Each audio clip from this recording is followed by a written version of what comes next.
Why is Superman's shirt so tight? Because he's wearing a size S.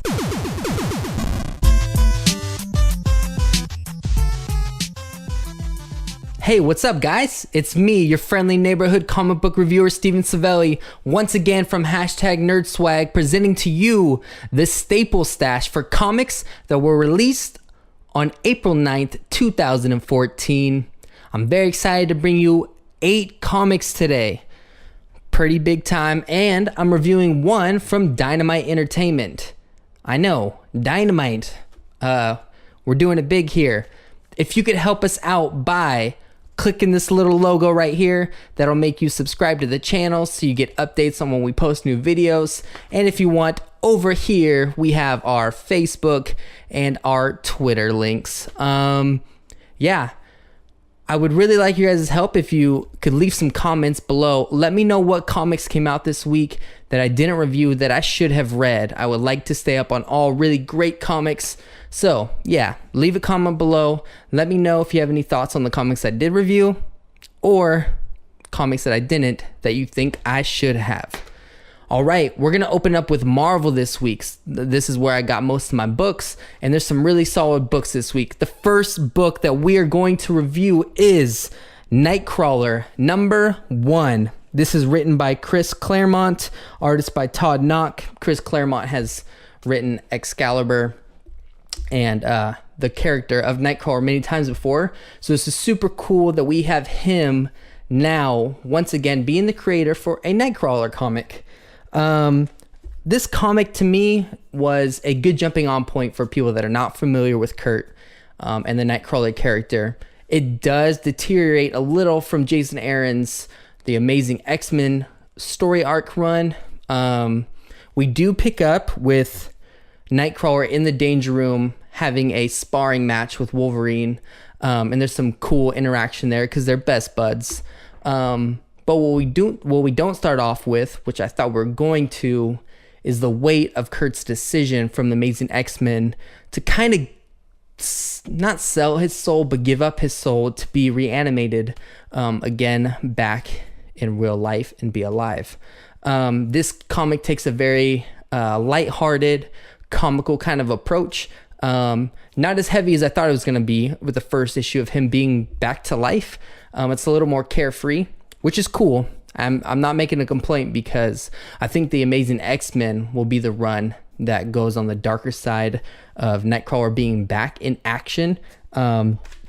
So basically, fun comic. We have Nightcrawler starting off with a sparring match with Wolverine. They're at the Jean Grey School for Higher Learning in the Danger Room. And then after that, Kurt kind of walks the campus and kind of just remembers when he first became an X-Men, a member of the X-Men, and just some old memories of him being there. He hangs out with Rachel a little bit, and they discuss him possibly being a teacher at the school. So Storm Aurora, she wants to get Kurt to teach. And so Kurt kind of walks around, checks out the students, which is crazy to him because when he started there was only 12 students there, and now there's tons and tons, and they have teachers and all these different classes. And Rachel runs into him and asks if they want to kick it, and then they hang out. And it's kind of funny, Nightcrawler has posters of the X-Men in his little loft. Pretty funny there. But what Nightcrawler does, what Kurt does, is he hits up his girlfriend from before he died. That's Amanda. Amanda's not a huge character in X-Men lore, so she's also known as Day Tripper, and she was actually the second magic back in the day.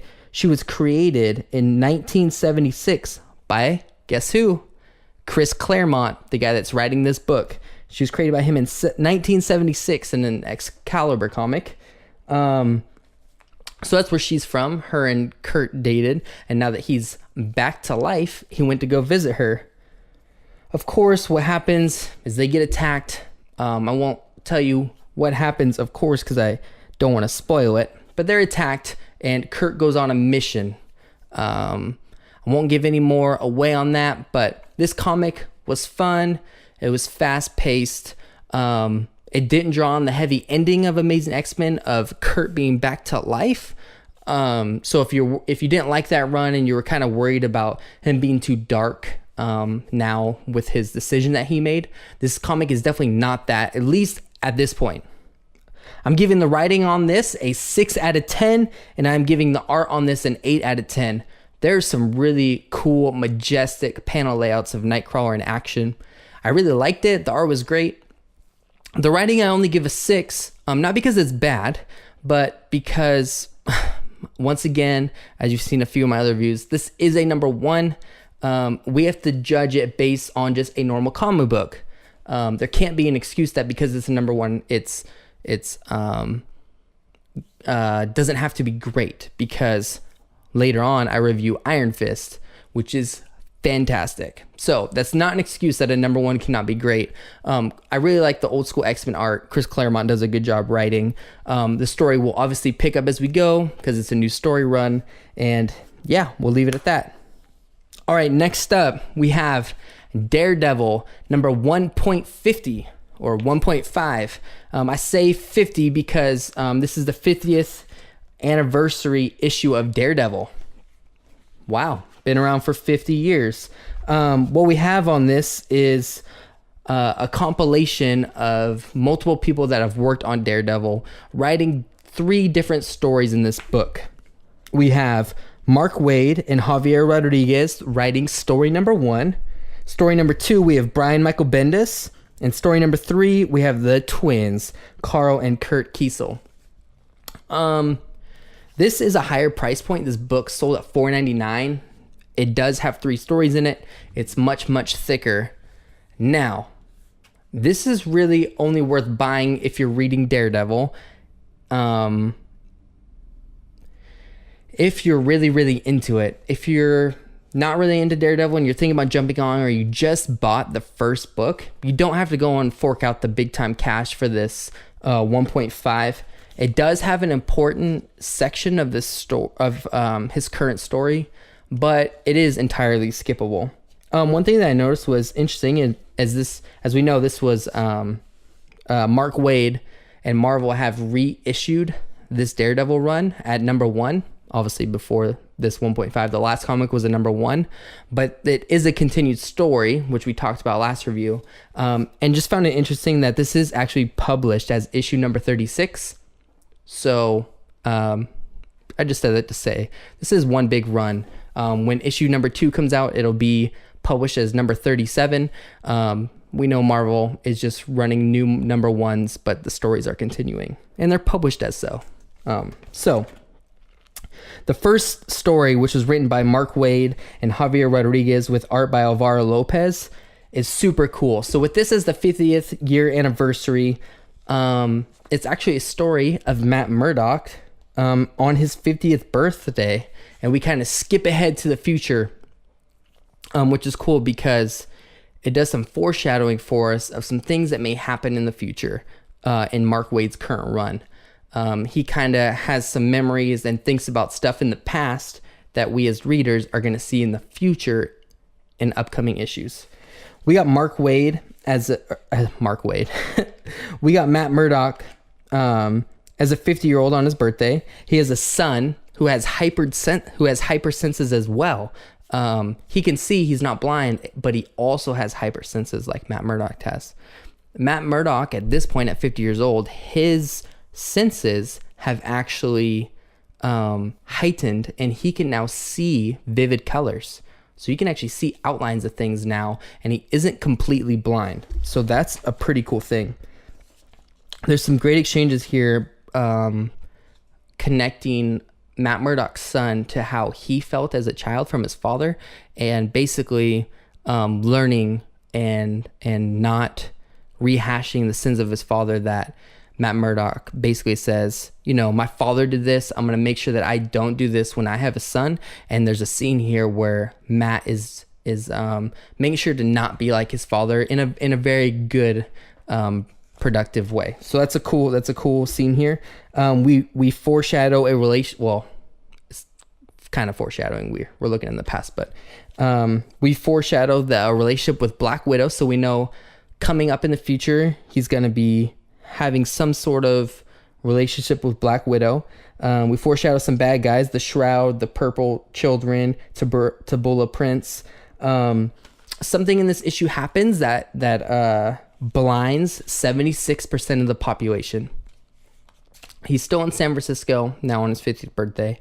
I'm not going to go any further in the story, but something happens where 76% of the population becomes blind with no heightened senses. And Matt, as Daredevil, goes out as an old man and tries to figure out and get behind why people in the city, out of nowhere, like at the drop of a hat, 76% of people ended up blind.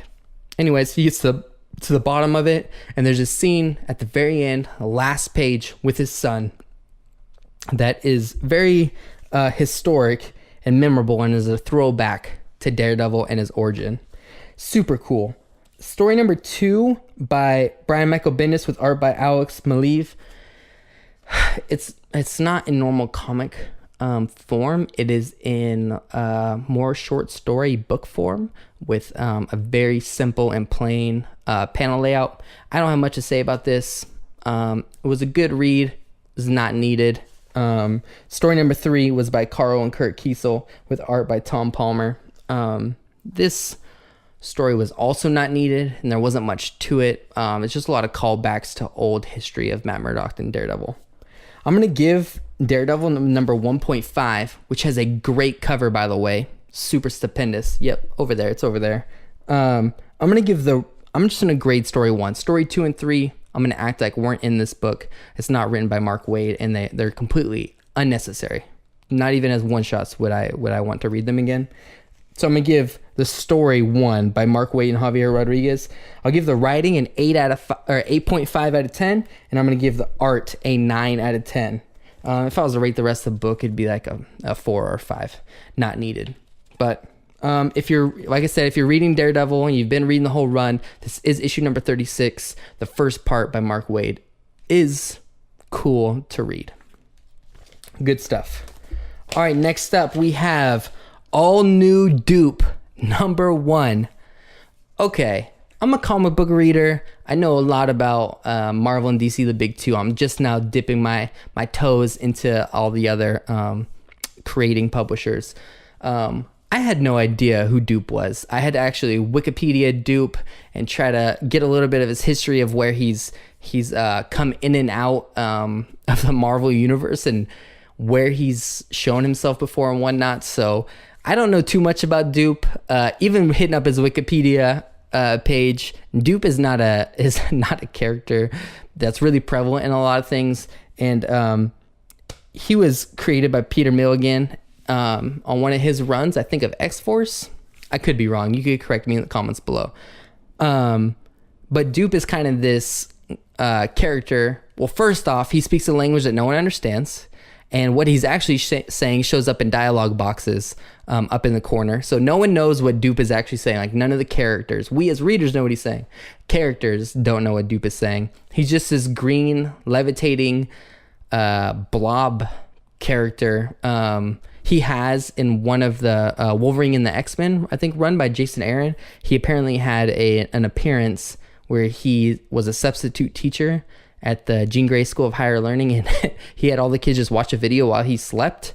He's kind of this comedic character. I picked this up thinking, what the heck? Why not? I don't know why there's been this mild hype for this Doop character, and it is only a 5-issue miniseries. I'm like, all right, I'll pick it up. Peter Milligan's a good writer. The art is by David LaFuente. I'm like, yeah, let's do it. So I open it up, and this goes into a story with Doop, and it takes place in Battle of the Atom.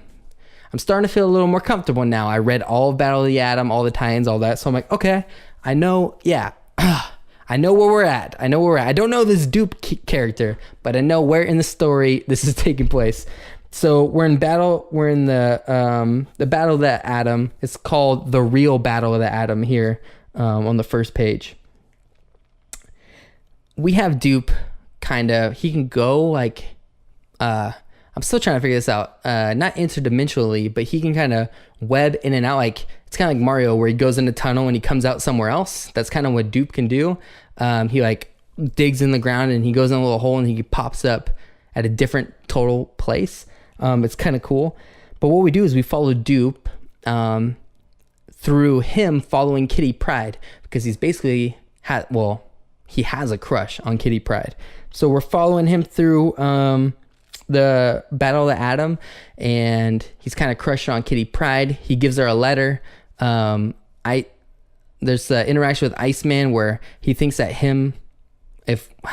now I'm getting confusing. In Battle of the Atom and stuff, there's past X-Men, present X-Men, and future X-Men. Anyway, past Iceman, who's young, thinks present Iceman was the one that gave Kitty Pryde the letter. Anyways, this is getting confusing now. It's actually simple. You need to pick up this comic. Kitty Pryde gets a letter from Doop. I won't say what's in the letter. I won't say what it's for, but there is a reason why Doop is following Kitty Pryde specifically in this story. He's kind of a character in the background. Yeah, I'm having a hard time describing this book a little. It's simple that we basically follow Doop while he follows Kitty Pryde in the Battle of the Atom story. But it's actually, this book is entertaining and intriguing on a whole nother level that I was absolutely not expecting. I'm giving the writing on this an 8 out of 10, and I'm giving the art on this an 8 out of 10. The ending there's a dialogue session with Kitty Pryde and Doop, and the ending actually had me on like a cliffhanger, like, what? Did that just happen? Yeah. All New Doop had me going, what? Did that just happen? All New Doop #1 is a comic that you should pick up. I'll use the word cute. It's a cute comic. It's a fun comic. It's entertaining. It's different. And I actually now understand why people were excited for this Doop comic, this levitating green blob figure comic to come out. It's good. I highly encourage you on picking it up.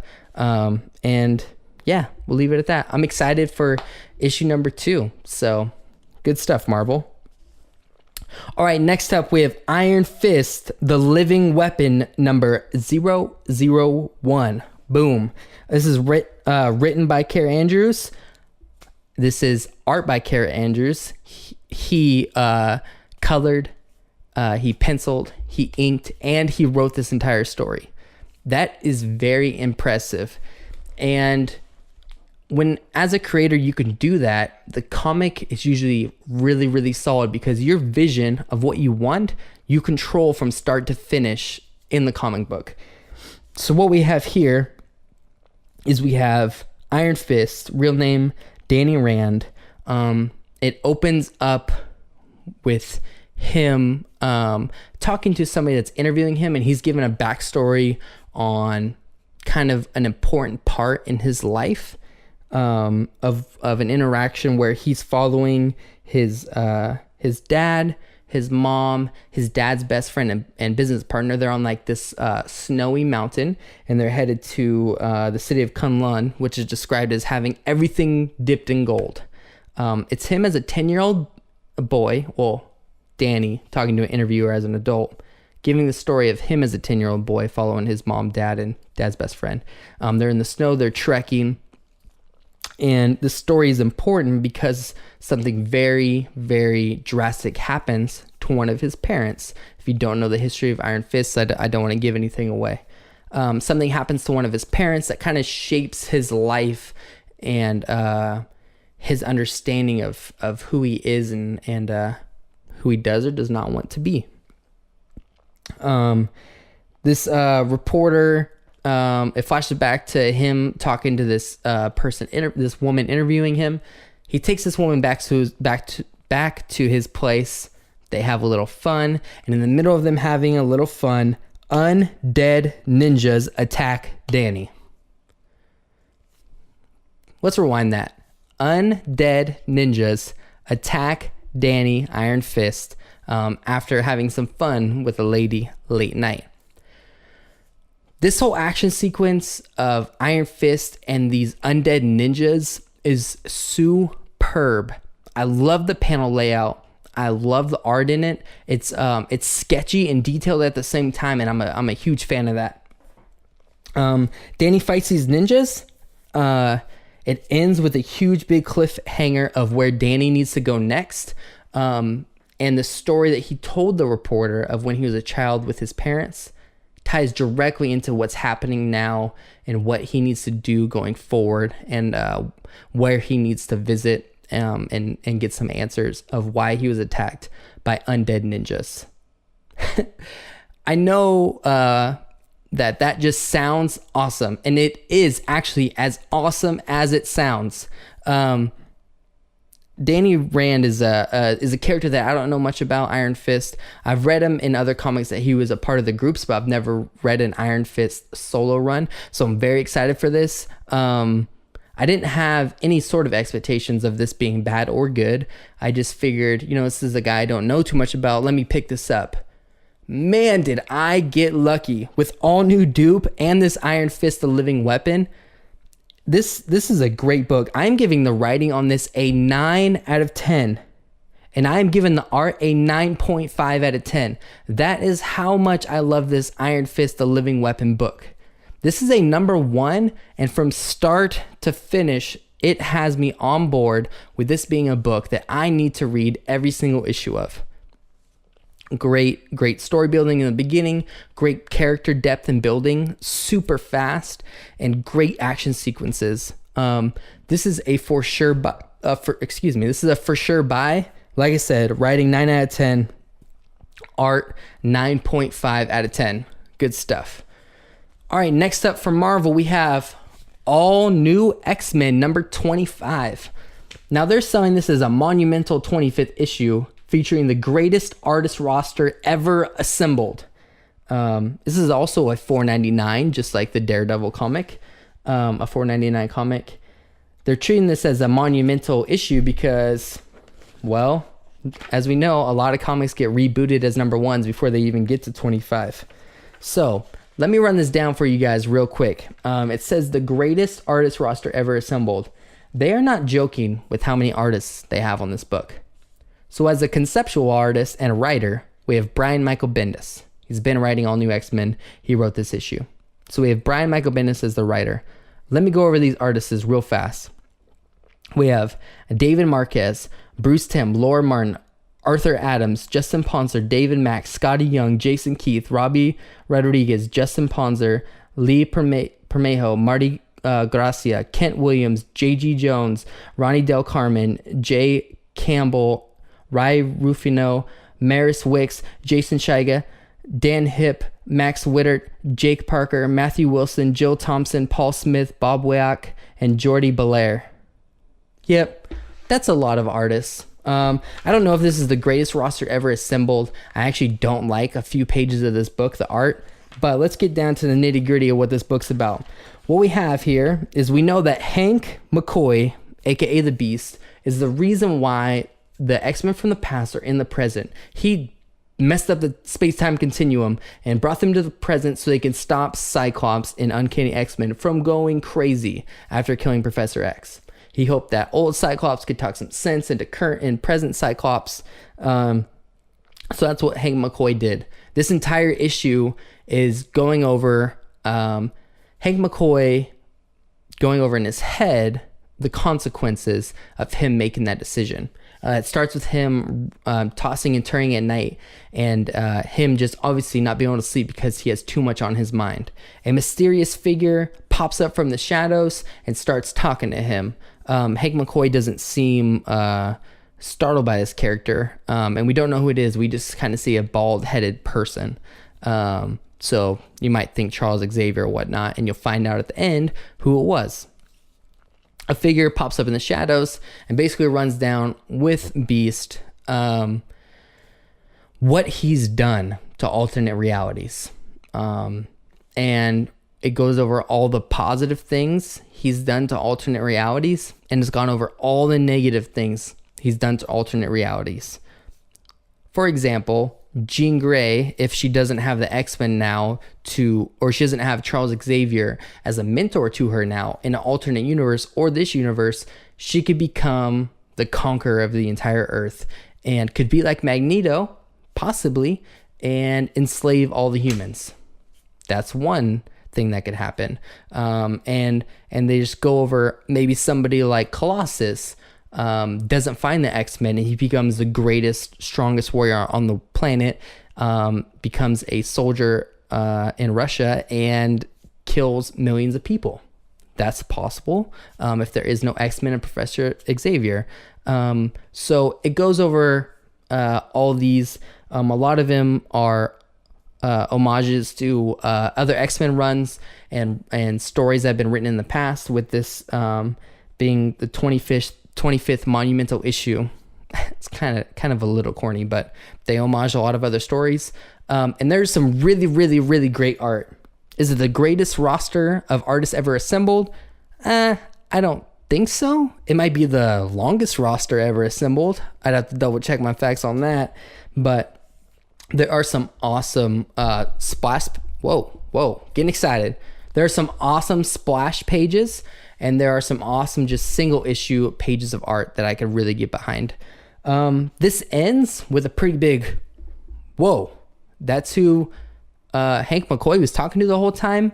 And I don't want to say I called it, but I called that this person would have a problem with the space-time continuum being messed up. I just didn't think it would be in this all-new X-Men comic. I thought it'd be in something a little more important right now. But this character talking to Beast is absolutely perfect, and I love where this is going. I think that that it has to... this story arc with Beast changing the space-time continuum, as I've talked about a few times with Guardians of the Galaxy and stuff, and Uncanny Avengers and all this other, there's a lot of crazy stuff happening in the Marvel Universe. I think it's all gonna soon in the next year reset everything back to normal. There'll probably be memory wipes, and then we'll move on going forward in the Marvel Universe. Anyways. All New X-Men is pretty good. I'd give the writing on this actually a 9. I love the psychological human questions being asked about why you should do something or why you shouldn't, and do you just live with the repercussions of what you do and live with the consequences, and should that stop your decision from doing something good for the world? So I'm gonna give the writing on this a 9. The art, there's some really great art. A few pages that are not so great. There's a really fun Cyclops and Wolverine best friends forever reality. That's pretty great. I think it's just one page. There's a few art I don't like. I have a hard time grading the art on this. So like I said, the writing's a 9 out of 10. I would give some of the art a 9 out of 10 or 10 out of 10. And I'd give a few pages, you might know what they are, like a 3 out of 10, a 4 out of 10. The art is kind of...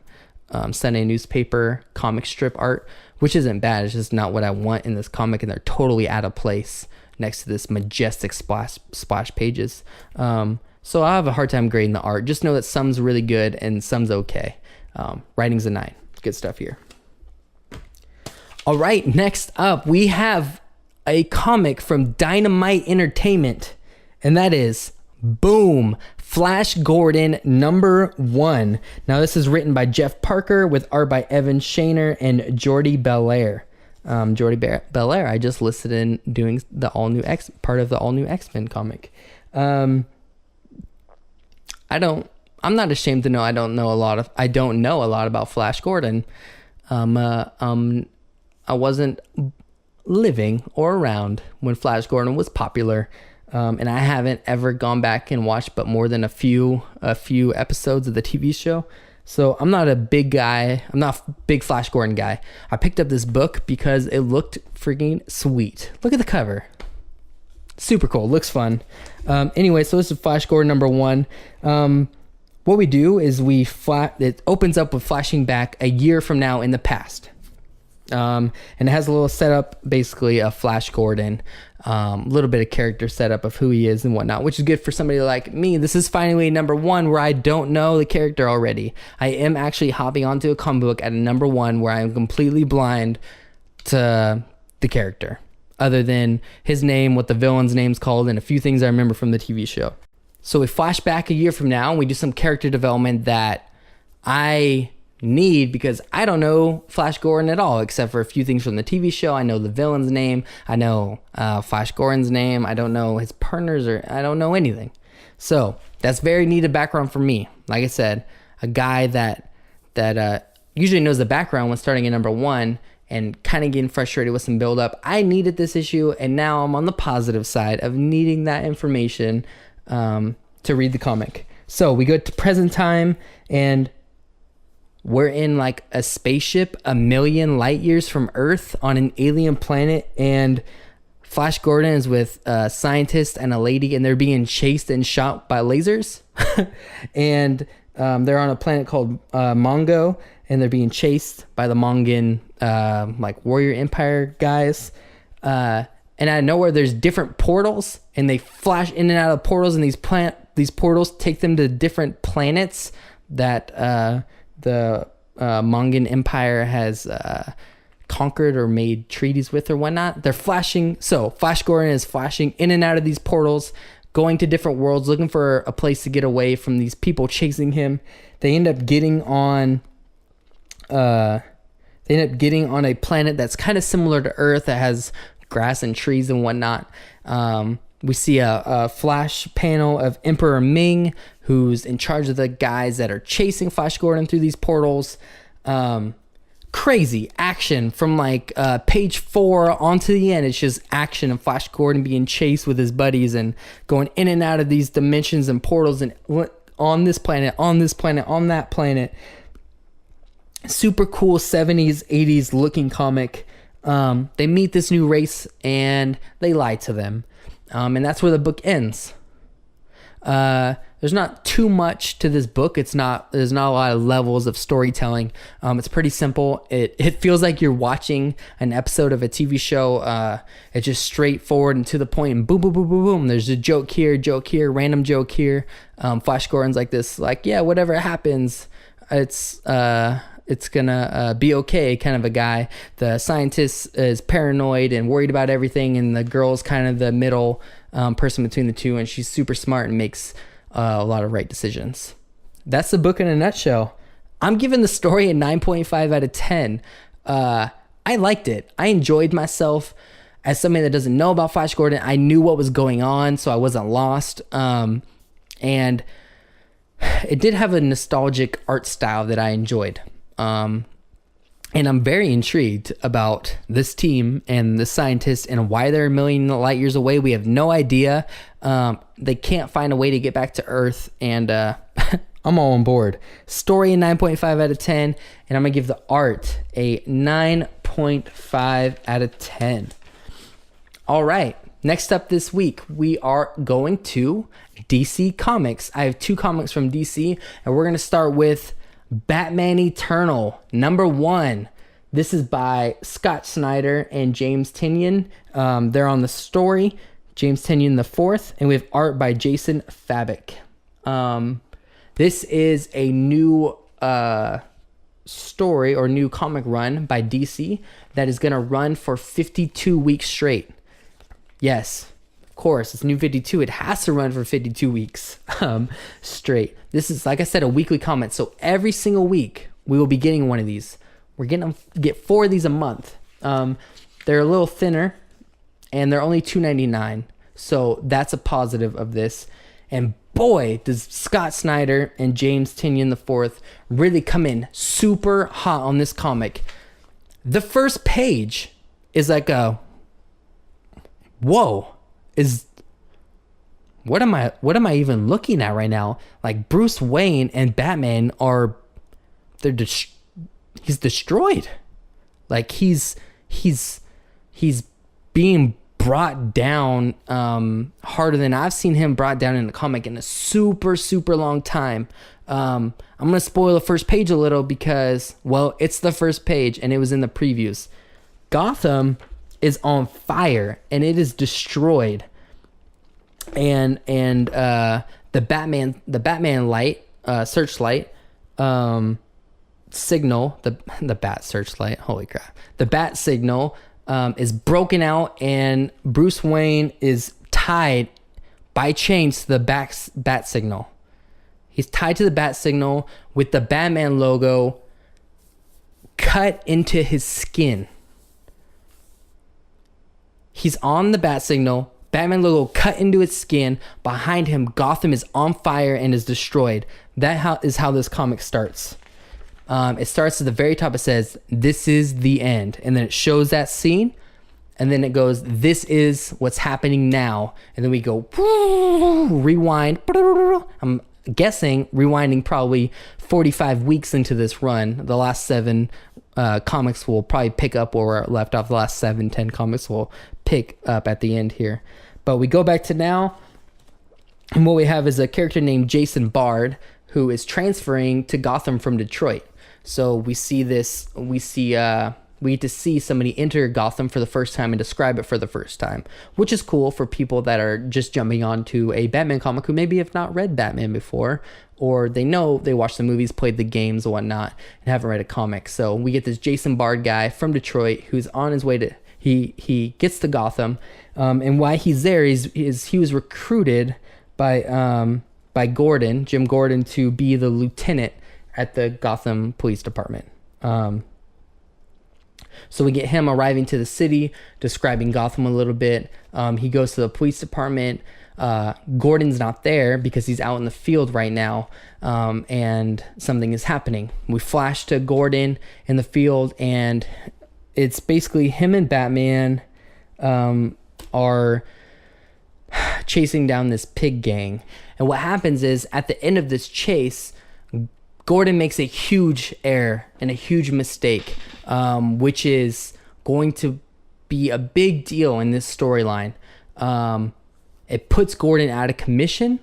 I'm not going to say, of course, spoiler free. I'm not going to say what happens to Gordon, but Gordon is out of commission, and this new character, Jason Bard, him and the other officers in the police department, they run out to the scene, and there's a dialogue interaction between Bard and Gordon that kind of lays up for us that Bard is going to be kind of a younger version of Gordon and will be Gordon's replacement a little bit. So that is super cool. There's some really great dialogue that Scott Snyder has in here. Scott Snyder and James Tynion IV, give him credit too.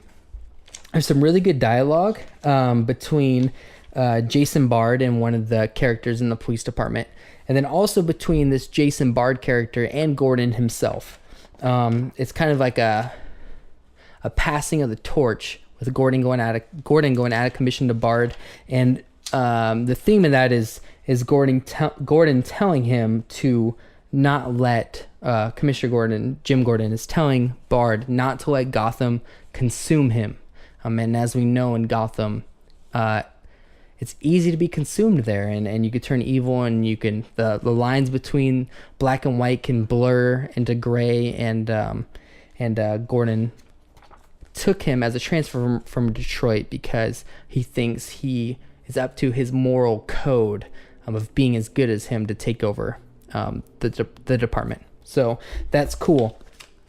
This is, if you're a Batman fan, you should definitely pick this up. I know it's a big toll being a weekly comic for 52 straight weeks, but it ties into some other runs. It's $2.99. It has a great creative team. I'm going to give the writing on this an 8 and the art on this an 8. The first page, I'll give it 10. Whoa, have I not been shocked like that on a first page of a run in a pretty long time. And I really, really, really like this book, and I would definitely recommend it to any Batman fans and any fans of comics in general. I think this is going to be a good one and a memorable one. And if you're going to pick one of the two 52-week runs, because DC is doing 2 of them, 52 straight weeks, this is easily the one you're going to buy. The other one has some ramifications to the DC universe, but this is the one you're going to want to read week to week. The other one, just read a summary and synopsis. But that was Batman Eternal. All right, and last up for the week. I know we had a lot. I think that's 8 now. We have Superman and Wonder Woman, number 7. This is written by Charles Soule and art by Paulo Siqueira. Charles Soule wrote Inhuman number 1 for Marvel, which I didn't care for, but I'm hoping it's going to be good. And he's writing Superman and Wonder Woman. Superman and Wonder Woman has been great. This last run with Zod and Foer ended in a pretty drastic fashion, and this book number 7 starts at the end of that. What we have Superman and Wonder Woman on the brink of death. I mean, Superman is just he's been turned into a decrepit, dying looking figure. They set off an atomic bomb in the middle of the area, and so with the sun being blocked and the radiation that happened caused Superman to be really decrepit and destroyed looking. I mean, he's like skin and bones, and he's all sucked in and stuff. What we have is this comic is a transition from the last story arc with Zod into the new story arc with Doomsday. This book, there's not a whole lot to it. Superman and Wonder Woman get out of this clouded radiation zone and recover. And while they are recovering, Doomsday is coming. That's basically what this whole entire book was. There's some parts of this book where the Doomsday scenes of him coming and arriving, there are some scenes that are super, super confusing. And I can't tell what is happening. Really poor choice of some of these panel layouts.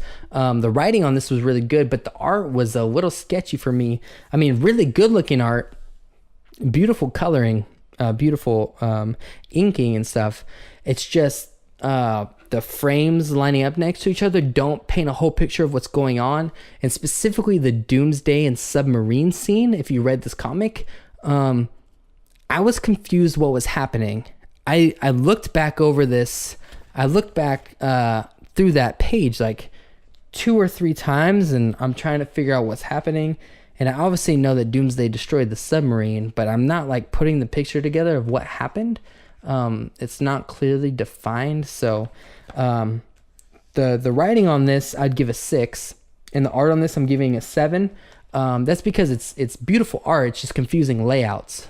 So artistically, it's a 7, but story paneling, artistically, it's probably more than a 7, but with the story paneling being confusing, I'll average it out at a 7. I'm not saying this is a bad book. This is actually really good. It's just that this is a transition book. This is a prelude to Superman Doomed, which is going to be the return of Doomsday. And the next comics that this story will pick up on are, I think, Action Comics, Superman number 30, and Superman Unchained, maybe? I'll have to double check that. I might be making a mistake. But so we're going to have a little run of a story called Doomed, and this is a prelude to that. It kind of diminishes the end of the last run by them getting healed super quickly, and they're already moving on to the next thing. There's, at the end of this book, a scene with Clark and Wonder Woman in a club dancing, which is actually a really beautiful few pages. Really cool to see them having a good time, and like they're discussing how could it get any worse, and then we find out Doomsday's back. It's pretty cool storytelling, but this is just a in-between book, and we know that Doomed and Doomsday is coming, so yeah, it's a prelude. It's not going to be great. All right, well, that wraps it up for this week. I know this is a long one. My apologies. But I think I like them being long because then I can play in your iPod or play while you're working or at school or whatnot, and hopefully we can pass some time together as a community. Like I said earlier at the start of the video, if you could help us out by liking and subscribing to the channel up here by pressing the little logo, and then going and checking out our Facebook and Twitters, that'd be cool. If there's any comics that I haven't been reading in the last few weeks or that came out this week that I didn't read that you want to recommend to me, leave them in the comments below, please. I've had some people bring up to me recently the Valiant comics, on a community board, a Valiant comic, and thanks for the recommendation, man. I'm gonna check out some of those comics you told me to read. And yeah, as a viewer, let me know what you would like me to read. I will read as many comics a week as you guys want if they are good comics. So yeah, thank you guys for watching. And I'm Steven Savelli from #NerdSwag. I appreciate the support. And until next week, I will see you guys again.